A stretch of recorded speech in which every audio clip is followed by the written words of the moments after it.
Kybella is a prescription medication that's used in adults to improve the appearance and profile of moderate to severe fat below the chin in the submental area, what we call submental fat, which is also called the double chin. These are some of the results that the company provides as before and after photographs of patients who've been treated with Kybella. The platysma muscle is a muscle in the neck that runs from the chin to the upper chest area, and it accounts for the bands or the cords that we see in the neck as we age. Now, the fat pad, called the preplatysmal fat, is located between the skin and the muscle in the submental area. In some patients, the size of this fat pad can be significant, and it accounts in part for the fullness in the submental area and, in some dreaded cases, that double chin. Submental fullness is influenced by several factors, including aging, genetics, and weight gain. It's often resistant to dieting and exercise alone. Traditionally, liposuction has been used to treat this area.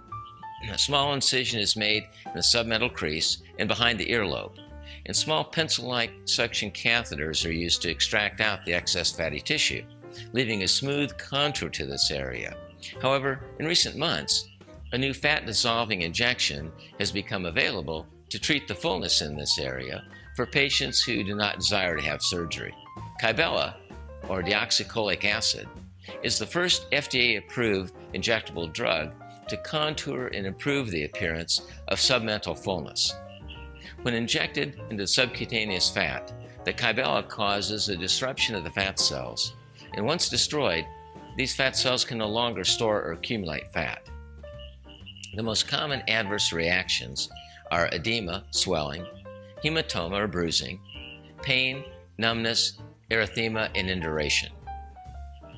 Kybella treatment is fairly simple. First, the skin is cleansed with a topical antiseptic. Men need to be clean-shaven. The doctor will then use a special marking pen to outline the treatment area. A special skin marking grid is applied to the skin for 15 seconds and then removed. This leaves small dots on the skin that indicate the areas where the medication will be injected. A topical anesthetic cream is then applied to the skin, followed by a cold pack to further enhance patient comfort. In some cases, xylocaine will be injected to further anesthetize the area. A small needle, similar in size to that used to inject Botox, is used to inject the medication into the treatment area.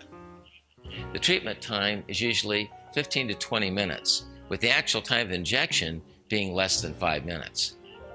After injection, an ice pack is applied for 10 to 15 minutes to reduce any discomfort and swelling.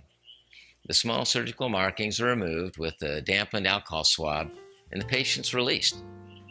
Most discomfort is noted within 30 minutes after treatment. It's usually relieved with oral medications such as extended Tylenol. Most swelling is 2 to 3 days following the procedure, and it can be significant. The most common adverse effects are edema, hematoma, pain, numbness, erythema, and induration. What are the results of this new medication? Well, there have been over 20 clinical studies that have been performed in over 1,600 patients treated with Kybella. 68.2% of subjects responded to treatment, and many of the patients experienced favorable results in 2 to 4 treatment sessions. In the clinical studies, 59% of patients required a total of 6 treatment sessions. 79% of patients treated with Kybella reported satisfaction with their appearance. The most common adverse reaction associated with the treatments were edema, hematoma, pain, numbness, erythema, and induration, and they occurred in over 20% of the patients being treated. 81% of the reactions were classified as mild, 17.4% as moderate, and 1.6% were severe. And in some cases, there was irritation of the marginal mandibular nerve, which caused temporary asymmetry on smiling and dysphagia or difficulty swallowing. For those patients who have fullness in the submental area and who don't desire to have surgery, Kybella may be a very effective option for them to consider. I'm Dr. Bill Beeson at Beeson.com. Thank you.